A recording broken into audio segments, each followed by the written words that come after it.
Hola, ¿qué tal? Soy la periodista Rocío Galván y esto es Diálogos desde la Frontera, un programa que se edita y produce en las instalaciones del Colegio de la Frontera Norte en Tijuana, Baja California. En esta ocasión vamos a entrar al universo de los jornaleros, cómo viven, cuál es su existencia, cuál es su promedio de vida, cómo viven en la pobreza o tienen mejores prestaciones.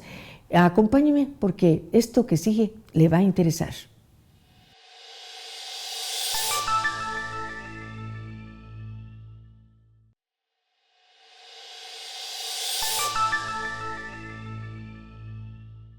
Bien, pues hoy nos acompaña en Diálogos desde la Frontera y me da muchísimo gusto la doctora Cecilia Salgado Viveros. Ella es antropóloga social por la Universidad Autónoma Metropolitana en Iztapalapa y actualmente realiza una estancia postdoctoral en el Departamento de Estudios Culturales del Colegio de la Frontera Norte. Ella también tiene una maestría en antropología social por la Universidad Iberoamericana y su línea de estudio, su línea de investigación es precisamente el mundo de los jornaleros en todos sus aspectos. Así es que le agradecemos su tiempo y le damos la bienvenida. ¿Qué tal? ¿Cómo le va? ¿Cómo está? Muy bien, gracias. Y bueno, me llama mucho la atención porque aparentemente los jornaleros fueron un tema muy de moda en algunos años y a veces se nos pierde en la mente que hay personas que siguen produciendo los alimentos, que viven en esta situación del campo y a veces no, más bien, sigue siendo muy desfavorable. Pero ¿qué nos cuenta sobre esto, sobre sus investigaciones y lo que está realizando? Pues sí, en primer lugar hay que considerar, ¿no? Que el trabajo de los jornaleros agrícolas pues es primordial, es una de las actividades económicas primordiales, ¿no? Son los que digamos, permiten que los alimentos lleguen a casa, ¿no?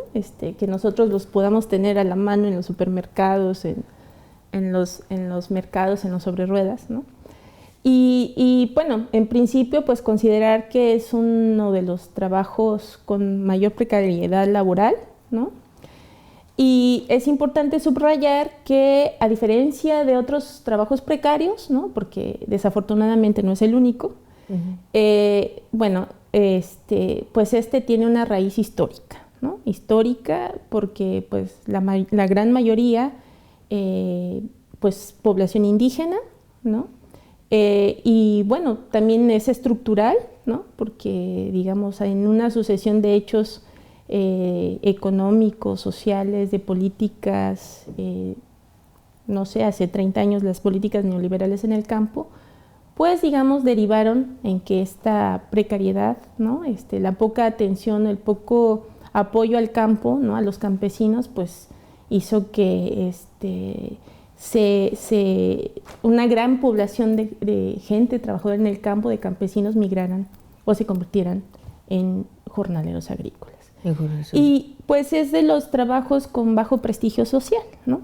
Porque se tiene la idea errónea de que se necesita poca calificación en la mano de obra, ¿no? Entonces, en ese marco, pues sí, es una población precariamente laboral, ¿no? Vulnerable, con una alta propensión a la pobreza, ¿no? Y pues con poca información para el análisis, ¿no? Y en el análisis para la toma de decisiones, ¿no? O para la política pública. Me decía usted acerca de los números, ¿cuántos jornaleros hay en estos momentos?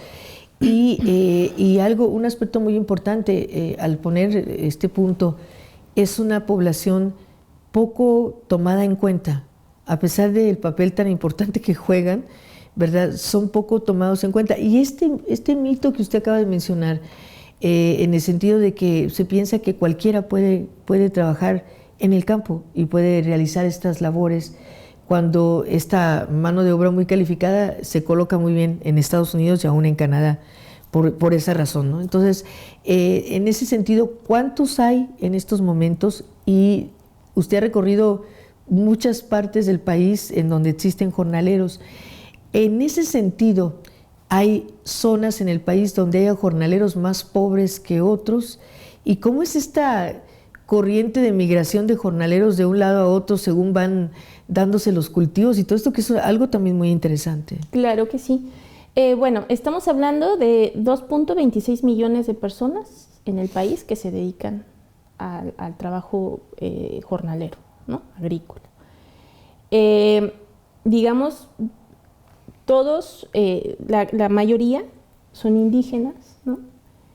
Y sí hay una diferenciación, ¿no? Entre, primero, una división entre agricultura de exportación, que, digamos, en apariencia proporcionan mejores condiciones laborales, ¿no?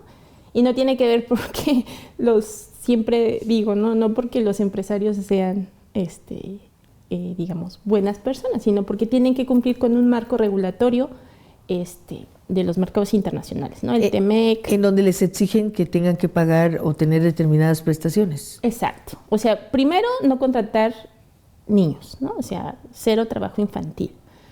Que tengan una jornada laboral de 8 horas, ¿no? Un salario mínimo, ¿no? Y que tengan las prestaciones de ley, seguro social, ¿no? Pues todos estos préstamos a la vivienda y demás. Ahora, eso es en el papel, en la realidad suceden otras cosas, ¿no? O sea, hay que tomar en cuenta otras cosas. Y está, digamos, los jornaleros que trabajan para el mercado nacional o local, que esos son, pues sí, o sea, enfrentan otro tipo de condiciones, ¿no? Sí, efectivamente he tenido oportunidad, pues, de conocer campos en el centro del país, ¿no? Morelos, Puebla, en Occidente, en Jalisco, y ahora en la estancia postdoctoral que estoy realizando, pues aquí en Baja California, ¿no? Y sí, o sea, lo importante aquí es ver la variabilidad, ¿no? Si bien es un contingente laboral importante, numeroso, hay que tener en cuenta las diferencias, ¿no? En primera instancia, regional, a qué mercado pertenecen, ¿no? O sea, si trabajan para el mercado agroexportador, para el mercado nacional o el mercado local, lo cual nos habla también de esas regiones expulsoras de mano de obra agrícola, en qué condiciones están, que mucha gente, por ejemplo, llega a trabajar a Morelos, ¿no? O sea, y vienen de Oaxaca, de la montaña de Guerrero, ¿no? En condiciones deplorables, ¿no? Albergues de muy malas condiciones, por mala salarios, comida. La comida, los salarios de 70 pesos, ¿no? 70 pesos al día. Al día. Y, pues, en jornadas muy largas, porque a ellos les pagan de acuerdo a lo que cosechan, ¿no? En lo que piscan. Entonces, pues tienen que trabajar más, o sea, una intensificación laboral de trabajar mucho en determinado tiempo, ¿no? Para poder ganar. Para poder ganar. Un poco más. Bueno, pues ahí está este panorama. Estamos hablando del 2024, no de 1930 o 40, estamos hablando de 2024. Vamos a hacer una pausa y vamos a regresar con más temas, más aspectos de este tema tan interesante para conversar con la doctora Cecilia Salgado Viveros, que hoy está con nosotros aquí en Diálogos desde la Frontera.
Bueno, pues seguimos en esta conversación con la doctora Cecilia Salgado Viveros y bueno, quiero preguntar, entonces, de alguna manera, por así decirlo, no sé si estará bien dicho el término académicamente hablando, hay clases sociales entre los mismos jornaleros, o sea, por así decirlo, jornaleros de abajo, de en medio, o sea, algunos que por esta condición de dedicarse a la agricultura de exportación tienen un poco mejores sus condiciones de vida. Aunque dijo hace un momento, una cosa es lo que firman en los papeles y otra cosa es lo que sucede en la realidad. Pero hablaba de jornaleros que ganan 70 pesos diarios en estas zonas del centro y occidente. ¿Y cuál es, en ese sentido, el salario más alto que llega a ganar un jornalero? Bueno, el salario de 70 pesos yo lo registré en Puebla y en Morelos, ¿no? 70, 80 pesos. En Occidente, concretamente en el estado de Jalisco, se ha desarrollado en los últimos años el cultivo de exportación de berries, ¿no? Precisamente en el sur de Jalisco, ¿no? En la región del sur de Jalisco.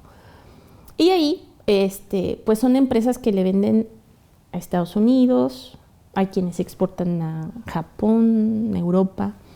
Y ahí los salarios a la semana, en temporada alta, van hasta los 8,000 pesos, alrededor de 8,000 pesos a la semana. Uh-huh. Lo cual está generando que personas de otros sectores laborales lleguen a trabajar en la temporada de cosecha en las berries. Porque no, a diferencia, por ejemplo, del pepino, del jitomate, de la brócoli, no es tan desgastante. O sea, sí requiere un trabajo, pero son arbustos, ¿no? Son árboles, entonces es piscar. A diferencia de la brócoli, ¿no? Que es estar hincada a ras de piso, de tierra, cosechando. Entonces, sí hay que diferenciar, ¿no? Entonces, de otros sectores laborales se han ido incorporando al trabajo como jornaleros. En berries, ¿no? En Jalisco. Me imagino que está muy demandado. Claro, ¿no? Uh-huh. Entonces ahí hay diferencias, ¿no? La primera que en este caso yo hablaría, pues les decía, del mercado, ¿no? Hacia a quién le venden, ¿no? El mercado de exportación. El mercado de exportación. Luego tiene que ver mucho con pues con la etnicidad, ¿no? Quienes llegan a trabajar, ¿no? Y algo particular que pasa en Jalisco es que a diferencia de otras regiones donde yo no había visto eso, es que hay trabajadores de 45 años y más. ¿No? Precisamente por la demanda de mano de obra, ¿no? O sea, ya en ese sentido ya no les interesa. Bueno, pero además es un tiempo muy corto en el que se levanta la cosecha, ¿no? O sea, sí, 3 meses, ¿no? Uh-huh. Y bueno, hay rutas migratorias, ¿no? Algo interesante también que pasaba, que pasa es que pues la gente que hacía esta ruta migratoria, ¿no? De pasar por Michoacán, Jalisco y llegar a Sinaloa o hasta Sonora, por las condiciones laborales que prestan en esta región, pues ya se quedaban ahí, ¿no? Aunado a que pues en los otros lugares ya no los aceptaban si por tenían, la edad. Por la edad, ¿no? Entonces en ese sentido pues sí, o sea, hay diferencias, ¿no? Yo hace rato mencionaba que si bien se ve como es un contingente laboral que a la distancia parece homogéneo, no lo es, ¿no? Hay que observar que están atravesados por el género, por la etnicidad, ¿no? Y por la edad, ¿no? Considerando que para los jornaleros agrícolas su principal activo hablando en el sentido de estrategias y capacidades, ¿no? Su principal activo es su cuerpo. Entonces, un cuerpo considerado envejecido ya no les es útil. Ya no les es útil. En ese sentido, doctora, me quedé pensando cuando dijo usted 45, ya no les dan trabajo. Bueno, dadas las circunstancias, vivimos en un país donde tener 45 años o un poquito más, en otros campos laborales tampoco los contratan, pero en el caso del campo es todavía mucho más notable que una persona a los 40 años o 42 ya es un viejo para las labores del campo. Exacto. Pues sí, somos una sociedad edadista, ¿no? Que para muchos trabajos la edad es el centro, ¿no? El principal criterio. Prueba de eso son los jornaleros.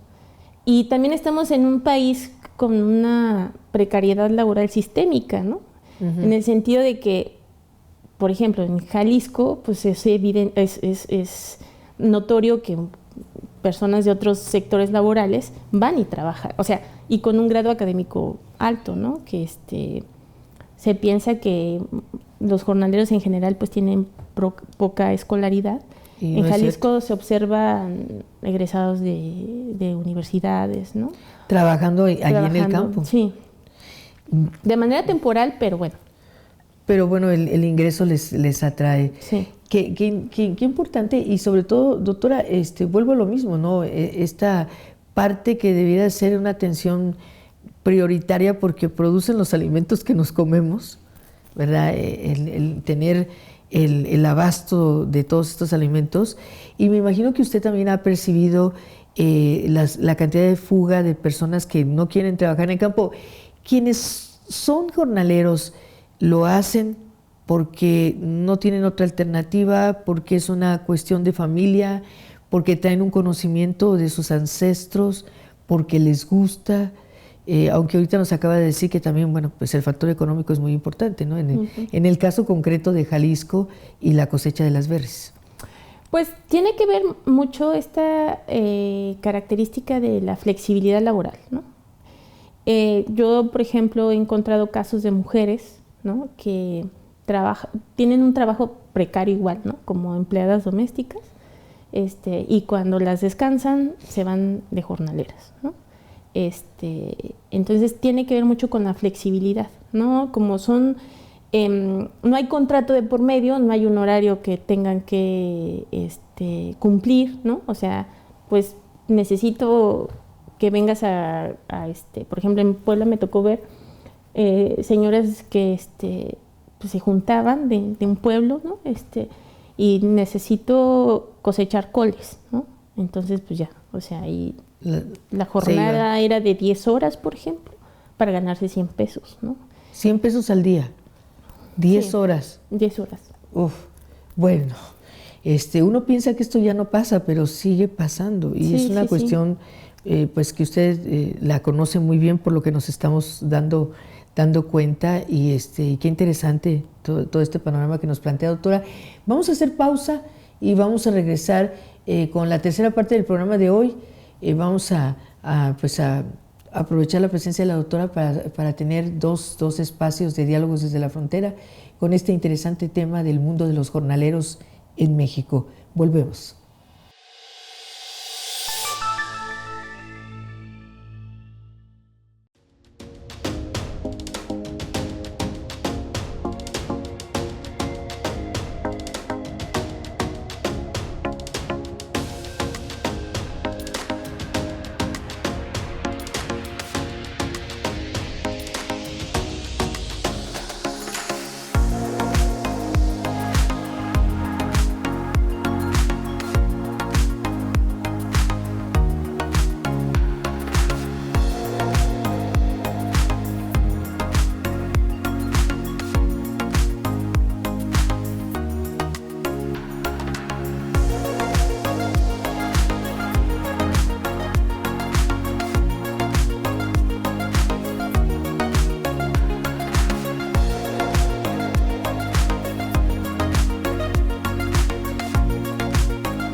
Y bueno, retomamos la conversación con la doctora Cecilia Salgado Viveros. En cuanto al sexo de los jornaleros, nos acaba de platicar antes de irnos a pausa el caso de estas mujeres en Puebla. ¿Cómo está? ¿Sigue siendo mayoritaria la población masculina? Y algo muy importante, doctora, que no quiero dejar de platicar con usted, la edad. Hablamos de que no son mayores o son considerados viejos los que ya tienen más de 40 años, pero usted decía hace unos momentos, antes de que entráramos a esta conversación, que los jornaleros empiezan muy chiquitos, a veces muy pequeños, a pesar de que está prohibido, según la ley, ¿verdad? La necesidad de la familia y muchas otras cosas hacen que desde chicos estén incorporados. Uh-huh. Sí, de hecho, bueno, hay que tener en cuenta la edad. Como ya les decía, el principal activo de los jornaleros es su cuerpo, ¿no? Su cuerpo activo, ¿no? Su cuerpo joven para el trabajo, ¿no? Dado que requiere mucho desgaste físico. Si consideramos que comienzan, ¿no? Pasados los 10 años, ¿no? Hay casos de trabajo infantil, ¿no? Uh-huh. Un poco oculto en el trabajo familiar, ¿no? Cuando dicen, pues es que nosotros contratamos o empleamos familias, pues ya te imaginarás, o sea, está el papá, la mamá y los hijos, ¿no? Entonces, casos, por ejemplo, en Sinaloa, ¿no? Casos recientes de niños que mueren en los surcos, o sea. Y bueno, si consideramos que empiezan a los 12 en un tipo de trabajo precario con alta intensificación, pues el desgaste es acelerado, ¿no? del cuerpo. Porque además usted bien lo acaba de decir, no tienen buena alimentación, no. Su salud no es bien atendida. No. Uh-huh. De hecho, etnográficamente, pues he registrado casos de trabajadores que para piscar más y por tanto ganar más, ¿no? Omiten comer, ¿no? O sea, y también para ahorrar. Entonces, al final de la jornada, uh-huh, comen un pan y Coca-Cola, ¿no? He registrado el caso en Morelos, ¿no? Que les llaman los pan coca, ¿no? Toda esta terminología también discriminatoria hacia los jornaleros, ¿no? Migrantes. Así les dicen pan coca, porque es lo que comen, uh-huh, ¿no? Al final de la jornada. Entonces, pues sí, suprimen el alimento, y el desgaste, ¿no? Las condiciones precarias. Y bueno, hay, por ejemplo, en esto de la edad, hay autores que registran que un trabajador para el empleador, ¿no? Deja de ser útil, y entre comillas, ¿no? A partir de los 35 años. Otros registran a partir de los 40. Si consideramos que la población económicamente activa, ¿no? Está entre los 18 y 64 años, pues son casi 30 años, aproximadamente 30 años, de estar al margen de los trabajos asalariados, ¿no? Esos 30 años, ¿qué significa, ¿no? Entonces, mientras para otros trabajos no agrícolas, ¿no? O no tan precarios, pues ya están en edad de jubilación a los 60, 65, pues muchos trabajadores tienen 30 años de trabajo efectivo. Pero bueno, ahí no existe la jubilación ni la pensión, no, claro, ¿no? No. O sea, se queda su juventud allí en el campo, en el surco, y pues bueno, se retiran. Fíjese, doctora, que recuerdo a una persona que trabajó en los campos en California y decía una frase de Jalisco, por cierto, es que uno pone el lomo. Y pues cuando me dijo la frase, la verdad sí me dejó pensando, pues, es que uno pone el lomo. Y en realidad usted dice, pues sí, es el cuerpo, la juventud, lo que se queda ahí. Sí, Es, digamos, el cuerpo capitalizado, ¿no? Es la manifestación del cuerpo capitalizado, mercantilizado, ¿no? Por decirlo de alguna manera, que sí. O sea, en esta, por ejemplo, en esta cuestión de la edad fisiológica, ¿no? Que digamos está relacionada directamente con las condiciones físicas del organismo, del cuerpo, pues no es lo mismo, ¿no? Si uno habla con los jornaleros envejecidos, ¿no? Pues sí, o sea, problemas de artritis, problemas estomacales, ¿no? Ya me imagino. Y sin diagnóstico, o sea, porque no tienen acceso a los servicios de salud, ¿no? Y ni siquiera decir, es que no tienen seguro social, no. Tomemos en cuenta que también muchos son migrantes indígenas, ¿no? Y que aparte de todo, sufren discriminación, ¿no? Aparte de todo, son discriminados. Aparte de todo. ¿Qué panorama tan desolador? Yo le he pedido a usted que bueno, hagamos una segunda parte de Diálogos desde la Frontera, porque creo que nos faltan todavía muchas cosas por platicar. Y bueno, preguntarle por qué le interesó estudiar a los jornaleros para cerrar esta primera parte. Bueno, yo cuando inicié trabajando antropología social en la UAM Iztapalapa, mi primer periodo de trabajo de campo, ¿no? Fue en Morelos precisamente, en una localidad con antecedentes campesinos, ¿no? O sea, todo el calendario festivo, todo tenía que ver todavía con la cultura campesina. Pero ahí llegaban muchos jornaleros, ¿no? Y un poco observando las dinámicas entre los nativos y los jornaleros migrantes, ¿no? Pues estos procesos de diferenciación que se dan, ¿no? Mediados por el trabajo, ¿no? Y bueno, las condiciones de vida, ¿no? Un poco también tiene que ver con mi propia biografía, ¿no? Estas cuestiones de cómo la etapa de la vejez tiene mucho que ver con la biografía, ¿no? O sea, es un resumen de las condiciones biográficas. Bueno, pues le agradecemos mucho, pero vamos a seguir con una segunda parte para que por favor nos brinde el favor de su atención. Quiero agradecer a todo el equipo que hace posible este programa, a Óscar Ochoa, a Jaciel Montes, a Leonardo Barajas, a Yareli Núñez, a Fabián Ayala, mi querido Fabián Ayala, y por supuesto a nuestra invitada. Va a haber una segunda parte. Seguimos con el mundo de los jornaleros aquí en Diálogos desde la Frontera. Hasta la próxima.